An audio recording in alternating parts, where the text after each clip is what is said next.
আমি একটা কথা শুনুন বাবা, কথাটা হলো দেখুন, আমি দিনের ব্যবসা করি, ডিম কিনি, রাত্রে মনে দোকানে ব্যবসা করি, আমি হলে সময় পাই না একটু সময় অন্যদিকে দেবার। কিছুদিন আগে আমার করছে কি, দুটা নারিকেল, একটা কুড়া, এই 8-10 বারত লম্বা নিচে গা নেওয়ার পরে এটা লয়ে আমি একটু মাশাআল্লাহ খাওয়া করছি, কিন্তু কোনো সন্ধান পাইছি না, কিন্তু মনে মনে একটা টার্গেট পাইছি। তো যাই হোক, এটা আমি বাদ দিছি। দেওয়ার এখন হিরে বার করছি কি, আমার গাছের সুপারি গাছের সুপারি হচ্ছে, এটার প্রমাণ স্বরূপ হইল গামছা পাইছি। গামছাটা করছে কি, মুরালি ভাইন দেয়া বেরি দিয়ে উঠছে, শুরু হলে যায়, এবার গামছাটা হয়েছে।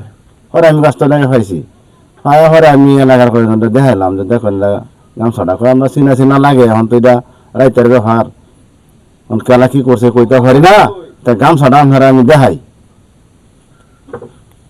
এই গামছাটাই তো না? এই গামছাটাই। তো যাই হোক, গামছাটা আসলে পরিচিত পরিচিত মনে হইতেছে।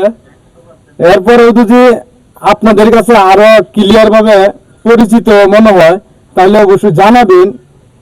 আসলে এলাকার থেকে রাতের আধারে প্রায় সময়ই বিভিন্ন সময় কিন্তু আসলে এগুলো করে থাকে বা এগুলো করে, তো কারা করে সেটা আমরা আসলে ধরতে পারি না।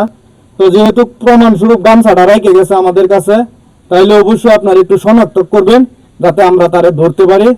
আর উনার প্রতি যে অবিচার করা হইতেছে বা করতেছে জানি না তার সাথে তার কি শত্রুতা, অবশ্যই তাকে আমরা বলবো যে হেদায়েত হয়ে যাওয়ার জন্য, বিগত দিনে যাতে এসব না করে, এসব কাজ করা কিন্তু ভালো না।